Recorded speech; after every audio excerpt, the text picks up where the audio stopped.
Piece റേഡിയോയുടെ SLC ടിപ്സിലേക്ക് ഏവർക്കും സ്വാഗതം. കഴിഞ്ഞ എപ്പിസോഡിൽ നമ്മൾ SS2 ജോഗ്രഫിയിലെ ഏതാനും പാഠഭാഗങ്ങളുടെ കാര്യങ്ങളാണ് ചർച്ച ചെയ്തത്. ഈ ഒരു എപ്പിസോഡിൽ ജോഗ്രഫിയുടെ ബാക്കിയുള്ള 2 പാഠഭാഗങ്ങളുടെ കാര്യങ്ങളും അതോടൊപ്പം ഹിസ്റ്ററിയിലെ പാഠഭാഗങ്ങളിൽ വരാൻ സാധ്യതയുള്ള അല്ലെങ്കിൽ മുൻകാലങ്ങളിൽ ചോദിച്ച ചില ചോദ്യങ്ങളുമാണ് നമ്മളിവിടെ ചർച്ച ചെയ്യുന്നത്. കഴിഞ്ഞ എപ്പിസോഡിൽ നമ്മൾ ഇന്ത്യ സാമ്പത്തിക ഭൂമിശാസ്ത്രം എന്നുള്ള പാഠഭാഗത്തിലെ കാര്യങ്ങളാണ് അവസാനമായി പറഞ്ഞിരുന്നത്. അതിൽ കാർഷിക വിളകളിൽ മുൻ വർഷങ്ങളിൽ ചോദിച്ചിട്ടുള്ളത് നെല്ല്, ഗോതമ്പ്, അതുപോലെ തന്നെ തേയില തുടങ്ങിയ കാർഷിക വിളകളുടെ പ്രത്യേകതകളെക്കുറിച്ചാണ്.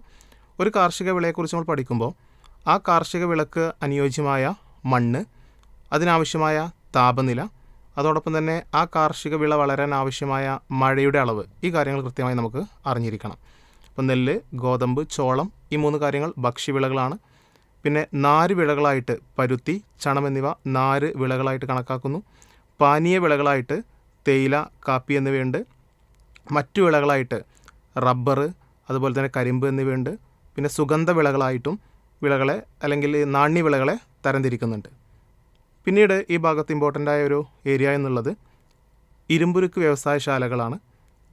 ഇന്ത്യയിലെ സ്വകാര്യ മേഖലയിലെ ഏറ്റവും വലിയ ഇരുമ്പുരുക്ക് വ്യവസായശാലയാണ് ടാറ്റ ഇരുമ്പുരുക്ക് കമ്പനി അഥവാ ടിസ്കോ എന്നത്. പൊതുമേഖലയിലെ ആദ്യത്തെ ഇരുമ്പുരുക്ക് കമ്പനിയാണ് IISCO, Indian iron steel company എന്ന് പറയുന്നത്. പിന്നീട് ദക്ഷിണേന്ത്യയിലെ ആദ്യത്തെ ഇരുമ്പുരുക്ക് വ്യവസായശാലയാണെങ്കിൽ ഇരുമ്പുരുക്ക് കമ്പനിയാണ് വിസിൽ, വിശ്വേശ്വരയ്യ ഇരുമ്പുരുക്ക് കമ്പനി. ഈ 3 നമ്മൾ നോക്കണം. ഒന്ന് സ്വകാര്യ മേഖലയിലെ ഏറ്റവും വലിയ ഇരുമ്പുരുക്ക് കമ്പനി, മറ്റൊന്ന് പൊതുമേഖലയിലെ ആദ്യത്തേത്, മറ്റൊന്ന് ദക്ഷിണേന്ത്യയിലെ ആദ്യത്തേത്. ഈ കാര്യങ്ങൾ ഇമ്പോർട്ടൻ്റ് ആയി നമ്മൾ മനസ്സിലാക്കണം. മറ്റൊന്ന്, ഈ പാഠഭാഗത്തിൽ ഏറ്റവും കൂടുതൽ തവണ പരീക്ഷയ്ക്ക് ചോദിച്ചിട്ടുള്ള ചോദ്യം എന്ന് പറയുന്നത് ജലഗതാഗതത്തിൻ്റെ മേന്മകളാണ്. ജലഗതാഗതത്തിൻ്റെ മേന്മകൾ, അത് ചെലവ് വളരെ കുറവാണ്, അന്താരാഷ്ട്ര വ്യാപാരത്തിന് അനുയോജ്യമാണ്, അതോടൊപ്പം തന്നെ മറ്റു രാജ്യങ്ങളിലേക്ക് വൻതോതിൽ ചരക്ക് ഗതാഗതത്തിന് അനുയോജ്യമായ കാര്യങ്ങളാണ് ഇതിലുള്ളത്. അതുപോലെ തന്നെ പരിസ്ഥിതി മലിനീകരണം ഉണ്ടാക്കുന്നില്ല. ഇവ ജലഗതാഗതത്തിൻ്റെ മേന്മകളായിട്ട് നമുക്ക് കണക്കാക്കാം. പിന്നെ പാരമ്പര്യേതര ഊർജ്ജ സ്രോതസ്സുകളാണ് കാറ്റിൽ നിന്നും, തിരമാലയിൽ നിന്നും, വേലികളിൽ നിന്നൊക്കെയുള്ള ഊർജ്ജം.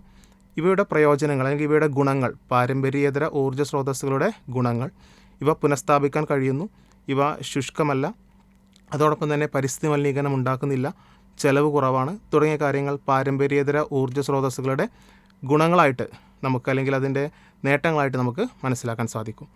പിന്നെ തുറമുഖങ്ങൾ, 12ഓളം തുറമുഖങ്ങളുണ്ട്. മാപ്പിങ്ങിൻ്റെ ഭാഗത്ത് ഈ തുറമുഖങ്ങളിൽ നിന്ന് ചോദ്യങ്ങൾ നിർബന്ധമായിട്ട് വരും നമ്മൾ കാണുന്നുണ്ട്. ആയതുകൊണ്ട് തന്നെ 12 തുറമുഖങ്ങളുടെ സ്ഥാനം നമുക്കറിയണം. പടിഞ്ഞാറ് ഭാഗത്ത് കണ്ടില മുതൽ താഴേക്ക് മുംബൈ, നവാഷവെ, മർമഗോവ, മംഗലാപുരം, കൊച്ചി ഇങ്ങനെ വന്നിട്ട് കിഴക്ക് ഭാഗത്ത് തൂത്തുക്കുടി, ചെന്നൈ തുടങ്ങി ഇങ്ങനെ അവസാനം കൊൽക്കത്ത വരെ നീണ്ടു നിൽക്കുന്ന 12ഓളം തുറമുഖങ്ങളുണ്ട്. ഇവിടെ ഓരോന്നിൻ്റെ സ്ഥാനം, പൊസിഷൻ നമ്മുടെ മൈൻഡിൽ ഉണ്ടാവണം എന്നുള്ളത് ഇമ്പോർട്ടൻ്റ് ആയൊരു കാര്യമാണ്. പിന്നെ അവസാന പാഠഭാഗത്തിലേക്ക് ഉപഭോക്താവ്, സംതൃപ്തി, സംരക്ഷണം എന്നുള്ളൊരു പാഠഭാഗം ജോഗ്രഫിയിലെ ലാസ്റ്റ് ചാപ്റ്ററാണ്. അതിനെ സംബന്ധിച്ചിടത്തോളം 4 മാർക്കിനാണ് ആ പാഠഭാഗത്ത് നിന്ന് ചോദ്യങ്ങൾ വരുമെന്ന് പറയപ്പെടുന്നത്. അതിൽ എന്താണ് ഉപഭോക്താവ് അല്ലെങ്കിൽ എന്താണ് ഉപഭോഗം, ഈ കാര്യങ്ങൾ നമ്മൾ മനസ്സിലുണ്ടാവണം. അതോടൊപ്പം തന്നെ ഏതെല്ലാം സാഹചര്യങ്ങളിലാണ് ഉപഭോക്താവ് കബളിപ്പിക്കപ്പെടാൻ ഇടയാകുന്നത്, അതൊരു ഇമ്പോർട്ടൻ്റ് ആയ ചോദ്യമാണ്. മറ്റൊന്ന്, ഉപഭോക്തൃ കോടതികളിൽ ഏതെല്ലാം സാഹചര്യങ്ങളിൽ ഉപഭോക്താക്കൾക്ക് പരാതിപ്പെടാൻ സാധിക്കും, മറ്റൊരു 4 മാർക്കിന് വരാൻ സാധ്യതയുള്ള ഒരു ചോദ്യമായിട്ട് നമുക്കതിനെ കണക്കാക്കാം. പിന്നെ 3 തരം ഉപഭോക്തൃ കോടതികളുണ്ട്: ജില്ലാതലം, സംസ്ഥാനതലം, ദേശീയ തലം. ഈ ഉപഭോക്തൃ കോടതികളുടെ ഘടന, അതിൻ്റെ അധികാരം തുടങ്ങിയ കാര്യങ്ങളെക്കുറിച്ച് നമുക്ക് അറിയേണ്ടതുണ്ട്. 1986 ഉപഭോക്തൃ സംരക്ഷണ നിയമവും അതിൽ പറയുന്ന ചില അവകാശങ്ങളും, അത് ഇമ്പോർട്ടൻ്റ് ആയിട്ട് പലപ്പോഴും പരീക്ഷയ്ക്ക് ചോദിച്ചു കണ്ടതാണ്. ഈ തവണ മോഡൽ പരീക്ഷയ്ക്ക് ചോദിച്ചൊരു ചോദ്യങ്ങൾ ശ്രദ്ധിച്ചിട്ടുണ്ടാവും. അതിൽ ഭരണതലത്തിലെ വിവിധ സംവിധാനങ്ങൾ, ഉപഭോക്തൃ സംരക്ഷണത്തിനുള്ള ഭരണതലത്തിലെ വകുപ്പുകളെക്കുറിച്ചൊക്കെ, ലീഗൽ മെട്രോളജിക്കൽ വകുപ്പ്, കേന്ദ്ര ഔഷധവില നിയന്ത്രണ കമ്മിറ്റി, ഡ്രഗ്സ് കൺട്രോൾ വകുപ്പ് തുടങ്ങിയ വകുപ്പുകളെക്കുറിച്ച് ഈ മോഡൽ പരീക്ഷയ്ക്ക് ചോദിച്ചിരുന്നു. അതും ഒരു ഇമ്പോർട്ടൻ്റ് ആയ ഒരു ഏരിയയാണ്. ഇങ്ങനെ ഒരു 40 മാർക്കിനാണ് ആകെ ജോഗ്രഫിയിൽ നിന്ന് ചോദ്യങ്ങൾ വരാൻ സാധ്യതയുള്ളത്. പ്രധാനപ്പെട്ട കാര്യങ്ങൾ നമ്മളിവിടെ പറയുകയുണ്ടായി. അതോടൊപ്പം നമ്മൾ പറയാത്ത കാര്യങ്ങളും നിങ്ങൾ ടെക്സ്റ്റ് പുസ്തകത്തിൻ്റെ സഹായത്തോടു കൂടി കൂടുതൽ മനസ്സിലാക്കുകയും ചെയ്യുക. ഇനി ഹിസ്റ്ററിയിലേക്ക് വരികയാണെങ്കിൽ, SS1 വരികയാണെങ്കിൽ അതിലാകെ 11 പാഠഭാഗങ്ങളാണ് നമുക്ക് പഠിക്കാനുള്ളത്. അതിൽ നമ്മൾ 8 പാഠഭാഗങ്ങൾ തിരഞ്ഞെടുത്താൽ മതി. നമുക്ക് 3 ഒഴിവാക്കാനുള്ള ഓപ്ഷനുണ്ട്. ഒന്നാമത്തെ പാഠഭാഗം ലോകത്തെ സ്വാധീനിച്ച വിപ്ലവങ്ങൾ. 6 മാർക്കിനാണ് ഈ പാഠഭാഗത്തു നിന്ന് ചോദ്യങ്ങൾ വരുമെന്ന് പ്രതീക്ഷിക്കപ്പെടുന്നത്. 5 വിപ്ലവങ്ങളാണ് ഇതിലുള്ളത്. ഒന്നാമതായി അമേരിക്കൻ വിപ്ലവം. അതിൽ ഏറ്റവും ഇമ്പോർട്ടൻ്റ് ആണ് മെർക്കൻറ്റിലിസ്റ്റ് നിയമങ്ങൾ. 5 നിയമങ്ങൾ അതിൽ പറയുന്നുണ്ട്. പിന്നെ അമേരിക്കൻ വിപ്ലവത്തെ സ്വാധീനിച്ച ചിന്തകർ John Locke, Thomas Paine. Then American വിപ്ലവത്തിൻ്റെ ഫലങ്ങൾ. പിന്നീട് ഫ്രഞ്ച് വിപ്ലവത്തിലേക്ക് വന്നു കഴിഞ്ഞാൽ ഫ്രഞ്ച് വിപ്ലവത്തെ സമൂഹത്തെ 3ആയി തരംതിരിച്ചിരുന്നു. ഒന്നാമത്തെ എസ്റ്റേറ്റ്, രണ്ടാമത്തെ എസ്റ്റേറ്റ്, മൂന്നാമത്തെ എസ്റ്റേറ്റ്. ഈ ഓരോ എസ്റ്റേറ്റിലും ഉൾക്കൊള്ളുന്ന ജനവിഭാഗങ്ങൾ ആരൊക്കെയാണ്? അതോടൊപ്പം തന്നെ ഫ്രഞ്ച് വിപ്ലവത്തെ സ്വാധീനിച്ച ചിന്തകരുണ്ട്. വോറുമോ, വോൾട്ടയർ, റൂസോ, മോണ്ടസ്ക്യൂ.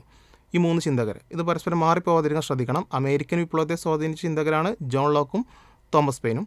ഫ്രഞ്ച് വിപ്ലവത്തിലെ ചിന്തകരാണ് വോൾട്ടയർ, റൂസോ, മോണ്ടസ്ക്യൂ. പിന്നീട് നെപ്പോളിയൻ്റെ ഭരണപരിഷ്കാരങ്ങൾ. ഒരു 6 പോയിന്റുകൾ അവിടെ ടെസ്റ്റിൽ നിന്ന് നമുക്ക് കാണാൻ സാധിക്കും. അത് ഇമ്പോർട്ടൻ്റ് ആയ കാര്യമാണ്. പിന്നീട് റഷ്യൻ വിപ്ലവത്തിലേക്ക് വന്നു കഴിഞ്ഞാൽ ലെനിൻ, അലക്സാണ്ടർ കരൻസ്കി ഇവരുടെ പ്രത്യേകതകൾ. പിന്നെ റഷ്യൻ വിപ്ലവത്തിനുള്ളിലുള്ള മറ്റു വിപ്ലവങ്ങളാണ് ഒക്ടോബർ വിപ്ലവം, ഫെബ്രുവരി വിപ്ലവം, അതിൻ്റെ പ്രത്യേകതകൾ. ബോൾഷെവിക്കുകളും ലെനിനും മുന്നോട്ട് വെച്ച ആവശ്യങ്ങൾ. ദെൻ അതോടൊപ്പം തന്നെ റഷ്യൻ വിപ്ലവത്തിൻ്റെ ഫലങ്ങൾ. ലാറ്റിൻ അമേരിക്കൻ വിപ്ലവം വളരെ ചെറിയൊരു ഭാഗമാണെങ്കിലും ചില പരീക്ഷയ്ക്ക് 6 മാർക്കിന് ലാറ്റിൻ അമേരിക്കൻ വിപ്ലവത്തിൽ നിന്ന് ചോദ്യങ്ങൾ ഉണ്ടാവാറുണ്ട്. ലാറ്റിൻ അമേരിക്ക എന്ന് പറയുന്നത് സ്പെയിനിൻ്റെയും പോർച്ചുഗലിൻ്റെയും കോളനിയായിരുന്നു.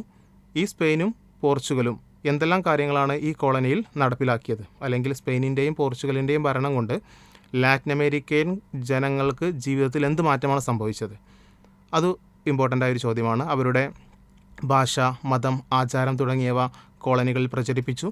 കോളനി ജനതയോട് വംശീയ വിവേചനം പുലർത്തി അവരെ അടിമയെപ്പോലെ പണിയെടുപ്പിച്ചു. യൂറോപ്പിൽ നിന്നുള്ള ഒരുപാട് രോഗങ്ങൾ ലാറ്റിൻ അമേരിക്കയിലേക്ക് പടർന്നു. തുടങ്ങിയ കാര്യങ്ങളൊക്കെ അതിൻ്റെ ഉത്തരത്തിൽ നമുക്ക് എത്തിച്ചേർക്കാവുന്നതാണ്. പിന്നെ ഒന്ന് ചൈനീസ് വിപ്ലവം. ചൈനീസ് വിപ്ലവത്തിൽ പ്രധാനമായും 2 വ്യക്തികളെക്കുറിച്ചാണ് നമ്മൾ ശ്രദ്ധിക്കേണ്ടത്. മാവോ സെ തുങ്, മറ്റൊന്ന് സൺ യാത് സെൻ. ഇത്ര കാര്യങ്ങളാണ് ഫസ്റ്റ് ചാപ്റ്ററിൽ നമ്മൾ ഏറ്റവും ഇമ്പോർട്ടൻ്റ് ആയി കരുതപ്പെടുന്ന കാര്യങ്ങൾ എന്നുള്ളത്. 6 മാർക്കിനാണ് ഈ പാഠഭാഗത്ത് നിന്ന് ചോദ്യങ്ങൾ വരുന്നത്. ഒന്നാമത്തെ പാഠഭാഗം പഠിച്ചു കഴിഞ്ഞാൽ പിന്നെ രണ്ടാമത്തെ നമ്മൾ പഠിക്കേണ്ട ആവശ്യകതയില്ല. ദെൻ നമ്മൾ 3ാമത്തെ ചാപ്റ്റർ പൊതുഭരണം. 4 മാർക്കിനാണ് പൊതുഭരണം എന്നുള്ള പാഠഭാഗത്ത് നിന്ന് ചോദ്യങ്ങൾ നമ്മൾ പ്രതീക്ഷിക്കുന്നത്. പൊതുഭരണത്തിൻ്റെ പ്രാധാന്യം, ഉദ്യോഗസ്ഥ വൃന്ദത്തിൻ്റെ സവിശേഷതകൾ, അതോടൊപ്പം തന്നെ സർവീസുകളെ 3ആയിട്ട് തരംതിരിക്കുന്നുണ്ട്. ഇന്ത്യയിലെ ഉദ്യോഗസ്ഥ വൃന്ദത്തെ 3ആയി തരംതിരിക്കുന്നു. അഖിലേന്ത്യാ സർവീസ്, കേന്ദ്ര സർവീസ്, സംസ്ഥാന സർവീസ്. ഇതിൻ്റെ ഓരോന്നിൻ്റെയും പ്രത്യേകത. ഏറ്റവും കൂടുതൽ തവണ ഈ പാഠഭാഗത്ത് നിന്ന് ചോദിച്ച ചോദ്യങ്ങളിൽ ഒന്നാണ് എന്താണ് ഇ ഗവേണൻസ്? ഇലക്ട്രോണിക് സാങ്കേതിക വിദ്യ ഭരണരംഗത്ത് ഉപയോഗിക്കുന്നതിന് പറഞ്ഞ പേരാണ് ഇ ഗവേണൻസ്. അതോടൊപ്പം തന്നെ ഇ ഗവേണൻസിൻ്റെ നേട്ടങ്ങൾ. സർക്കാർ ഓഫീസുകളിൽ കാത്തു നിൽക്കേണ്ടതില്ല. ദെൻ വിവരസാങ്കേതിക വിദ്യയുടെ സഹായം തേടാൻ തുടങ്ങിയ 4ഓളം പോയിന്റുകൾ പറയുന്നുണ്ട്. അത് ഇ ഗവേണൻസിൻ്റെ നേട്ടങ്ങളാണ്. എന്നാൽ ഇ ഗവേണൻസിൻ്റെ ഉദാഹരണങ്ങൾ ചോദിക്കും. ഇ ഗവേണൻസിൻ്റെ ഉദാഹരണങ്ങൾ അതിൽ അക്ഷയ കേന്ദ്രങ്ങൾ മുഖാന്തരം നമ്മൾ സ്കോളർഷിപ്പുകൾക്ക് അപേക്ഷ കൊടുക്കുന്നു, +1 അഡ്മിഷനുമായിട്ട് അപേക്ഷ നൽകുന്നതൊക്കെ ഇ ഗവേണൻസിൻ്റെ ഉദാഹരണങ്ങളായിട്ട് നമുക്ക് മനസ്സിലാക്കാം. മറ്റൊന്നാണ് ലോക്പാൽ, ലോകായുക്ത. ഇവ തമ്മിലുള്ള വ്യത്യാസം. ദേശീയ തലത്തിൽ അഴിമതി തടയുന്നതിനുള്ള സ്ഥാപനമാണ് ലോക്പാൽ. സംസ്ഥാന തലത്തിൽ അഴിമതി തടയുന്നതിനുള്ള സ്ഥാപനമാണ് ലോകായുക്ത. അപ്പോൾ അതൊരു ഇമ്പോർട്ടൻ്റ് ആയ ചോദ്യമായിട്ട് മനസ്സിലാക്കണം. മറ്റൊന്ന് സെൻട്രൽ വിജിലൻസ് കമ്മീഷൻ. അതോടൊപ്പം തന്നെ ഓംബുഡ്സ്മാൻ. ഇതൊക്കെ 4 മാർക്കിന് വരാൻ സാധ്യതയുള്ള ഏരിയകളാണ്. ഓംബുഡ്സ്മാൻ എന്താണെന്ന് ചോദിച്ചു കഴിഞ്ഞാൽ ഉദ്യോഗസ്ഥരും ജനപ്രതിനിധികളൊക്കെ നടത്തുന്ന അഴിമതി, സ്വജനപക്ഷപാതം, ധന ദുർവിനിയോഗം എന്നിവയെക്കുറിച്ച് പൊതുജനങ്ങൾക്ക് പരാതിപ്പെടാനുള്ള സംവിധാനമാണ് ഓംബുഡ്സ്മാൻ.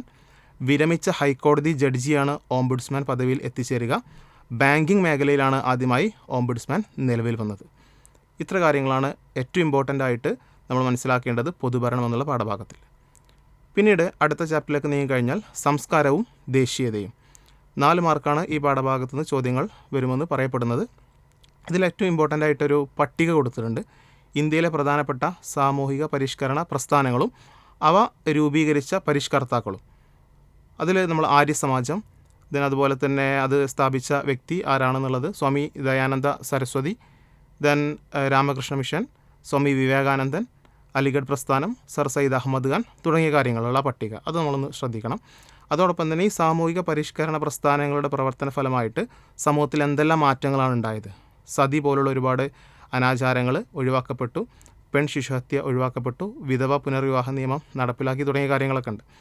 പിന്നെ ദേശീയ സമരകാലത്തെ വർത്തമാന പത്രങ്ങളുടെ സംഭാവനകൾ, കല, അതുപോലെ തന്നെ സാഹിത്യ മേഖലയിലെ സംഭാവനകളൊക്കെ ഈ പാഠഭാഗത്തിൽ വരാൻ സാധ്യതയുള്ള മറ്റു ഏരിയകളാണ്. അടുത്ത ചാപ്റ്ററിലേക്ക് പോയി കഴിഞ്ഞാൽ സമരവും സ്വാതന്ത്ര്യവും 5 മാർക്കിനാണ് ഈ പാഠഭാഗത്ത് നിന്ന് ചോദ്യങ്ങൾ വരുമെന്ന് നമ്മൾ പ്രതീക്ഷിക്കുന്നത്. സ്വാഭാവികമായിട്ടും 5 മാർക്ക് എന്ന് പറയപ്പെടുമ്പോൾ ഏറെക്കുറെ ഒരു 1 വേർഡ് ചോദ്യം ഈ പാഠഭാഗത്ത് നിന്ന് വരാൻ സാധ്യതയുണ്ട്. ഗാന്ധിജി പങ്കെടുത്ത ആദ്യത്തെ സമരമാണ് ചമ്പാരനിലെ നീലം കർഷകരുടെ സമരം. ഗാന്ധിജിയുടെ നേതൃത്വത്തിൽ ഇന്ത്യയിൽ നടന്ന ആദ്യത്തെ ദേശീയ പ്രക്ഷോഭമാണ് നിസ്സഹകരണ സമരം. അത് 1 വേർഡ് പലപ്പോഴും ചോദിക്കാറുണ്ട്. ആദ്യത്തെ സമരം എന്ന് ചോദിക്കുകയാണെങ്കിൽ ചമ്പാരനിലെ നീലം കർഷകരുടെ സമരം. ആദ്യത്തെ ദേശീയ പ്രക്ഷോഭം എന്ന് ചോദിക്കുകയാണെങ്കിൽ നിസ്സഹകരണ സമരം. ഗാന്ധിജിയുടെ ആദ്യകാല 3 സമരങ്ങൾ, ഈ സമരങ്ങളുടെ ഫലങ്ങൾ, ഗാന്ധിജിയുടെ ആദ്യകാല സമരങ്ങളുടെ ഫലങ്ങൾ, അതോടൊപ്പം തന്നെ നിസ്സഹകരണ സമരത്തിൻ്റെ സവിശേഷതകൾ കഴിഞ്ഞ മോഡൽ പരീക്ഷയ്ക്കും ചോദിച്ച ചോദ്യമാണ്. വക്കീലന്മാർ കോടതികൾ ബഹിഷ്കരിച്ചു തുടങ്ങിയ ഒരു ഡയഗ്രത്തിനുള്ളിൽ കൊടുത്ത കുറച്ച് കാര്യങ്ങളുണ്ട്. പിന്നെ ഖിലാഫത്ത് പ്രസ്ഥാനത്തിൻ്റെ ഫലങ്ങൾ, ബ്രിട്ടീഷ് വിരുദ്ധ മനോഭാവം ഇന്ത്യയുടെ മുക്കിലും മൂലയിലും എത്തി, ഹിന്ദു മുസ്ലിം ഐക്യം ശക്തിപ്പെട്ടു തുടങ്ങിയാണ് ഖിലാഫത്ത് പ്രസ്ഥാനത്തിൻ്റെ ഫലങ്ങളായിട്ട് മനസ്സിലാക്കേണ്ടത്. 1929 കോൺഗ്രസിൻ്റെ സമ്മേളനത്തിലെടുത്ത 2 സുപ്രധാന തീരുമാനങ്ങൾ, ഒന്ന് പൂർണ്ണ സ്വരാജ്, മറ്റൊന്ന് സിവിൽ നിയമലംഘന പ്രസ്ഥാനങ്ങൾ ആരംഭിക്കാൻ തീരുമാനിച്ചു. മറ്റൊരു പ്രത്യേകത, മറ്റൊരു പ്രധാനപ്പെട്ട ചോദ്യം, എന്തുകൊണ്ട് ഗാന്ധിജി ഉപ്പിനെ ഒരു സമര വിഷയമായി എടുത്തു? പല പരീക്ഷകൾക്കും ഈ പാഠഭാഗത്ത് നിന്ന് ആവർത്തിച്ച് ചോദിക്കുന്നൊരു ചോദ്യമാണ്. എന്തുകൊണ്ട് ഗാന്ധിജി ഉപ്പിനെ ഒരു സമര വിഷയമായി എടുത്തു? ബ്രിട്ടീഷുകാരുടെ വരുമാനത്തിൻ്റെ 2 ഭാഗം ഉപ്പിൽ നിന്നുള്ള നികുതിയായിരുന്നു. തദ്ദേശീയരായ ആളുകൾക്ക് ഈ ഉപ്പുണ്ടാക്കുന്നത് വളരെയധികം പ്രയാസകരമായിരുന്നു. ഉപ്പ് നികുതി ഒരു ഭാരമായിരുന്നു. സാധാരണക്കാരെ ഉണർത്താൻ കഴിയുന്ന മുദ്രാവാക്യമാണ് ഉപ്പ് നികുതി എടുത്തു കളയുക എന്നുള്ളത്. ഉപ്പിൻ്റെ വില 3 മടങ്ങ് വർദ്ധിച്ചു തുടങ്ങിയ കാര്യങ്ങളൊക്കെ ഇതിൽ നമുക്ക് എഴുതി ചേർക്കാൻ പറ്റും. ക്വിറ്റ് ഇന്ത്യ സമരത്തിനുള്ള കാരണങ്ങൾ, ക്വിറ്റ് ഇന്ത്യ സമരത്തെ തുടർന്ന് ഗാന്ധിജി ജനങ്ങൾക്ക് നൽകിയ നിർദ്ദേശങ്ങൾ, അതൊക്കെ ഈ പാഠഭാഗത്ത് ശ്രദ്ധിക്കേണ്ട ഒരു കാര്യമാണ്. മറ്റൊന്ന്, സുഭാഷ് ചന്ദ്രബോസ് 4 മാർക്കിന് ഒരു പക്ഷേ അദ്ദേഹത്തെക്കുറിച്ച് ചോദിച്ചേക്കാം.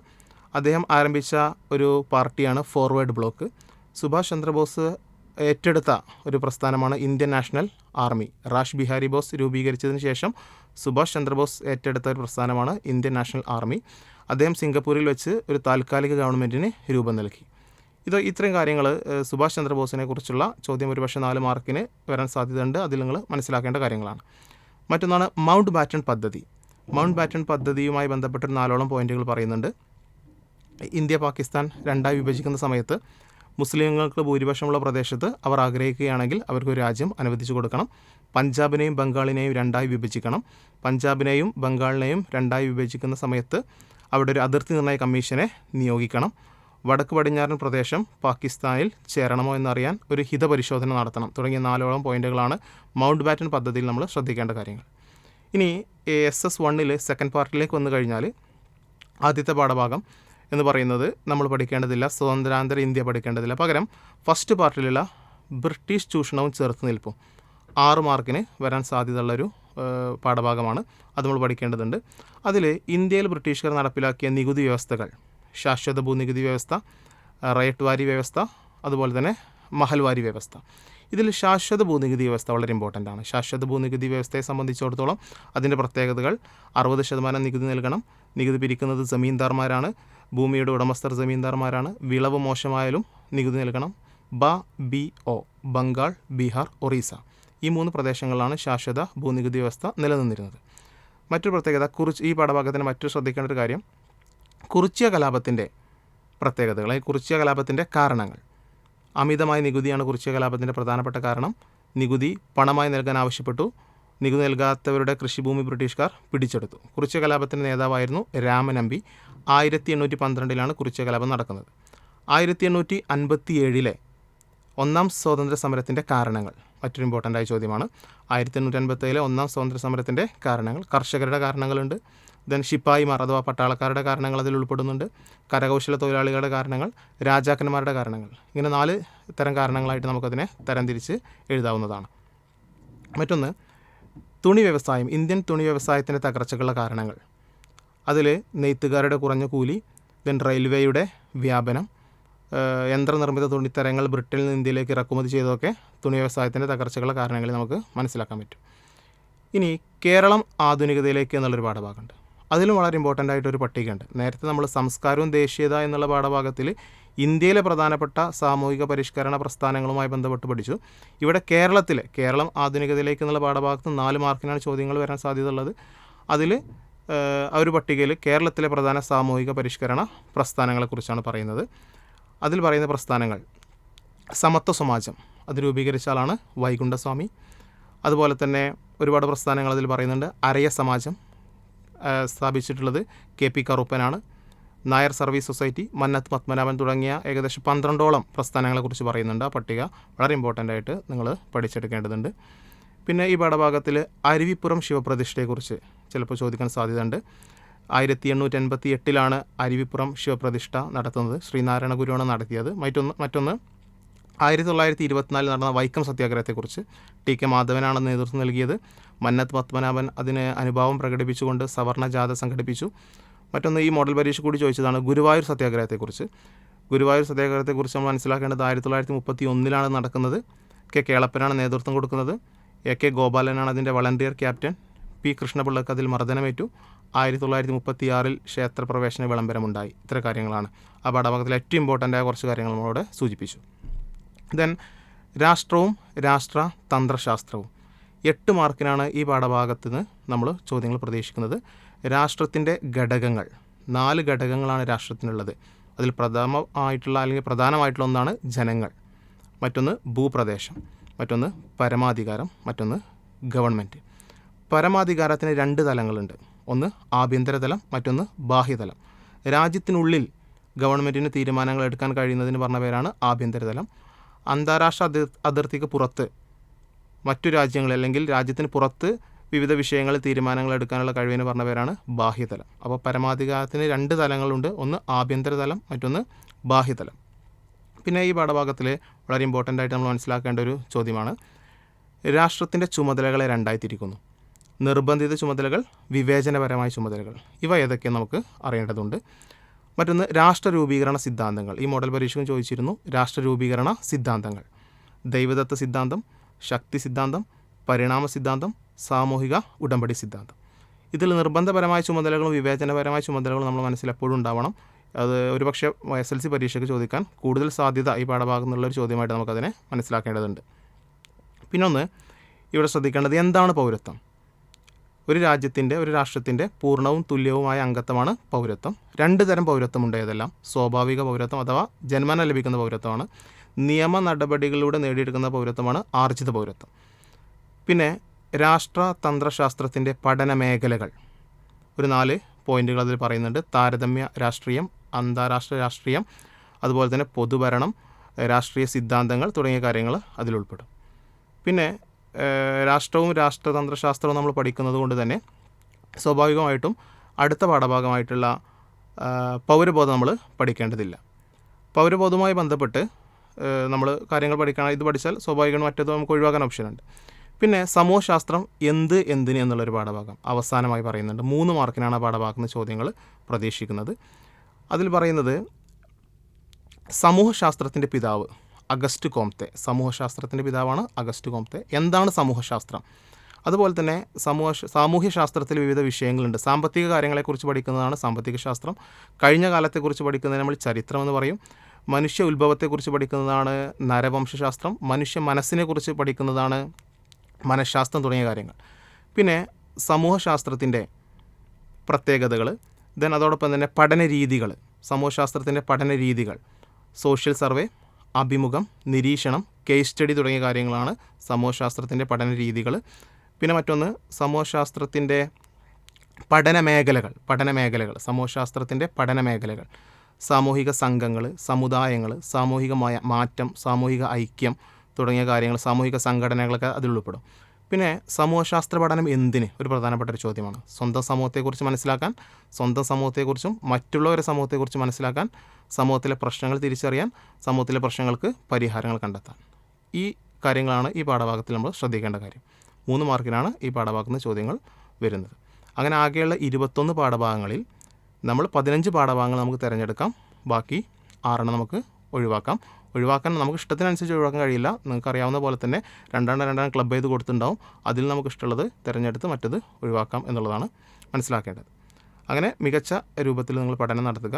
എല്ലാ ആളുകൾക്കും SSL ഉയർന്ന വിജയം, സോഷ്യൽ സയൻസിൽ ഉയർന്ന വിജയം ഉണ്ടാവട്ടെ എന്ന് ആശംസിക്കുന്നു. നന്ദി.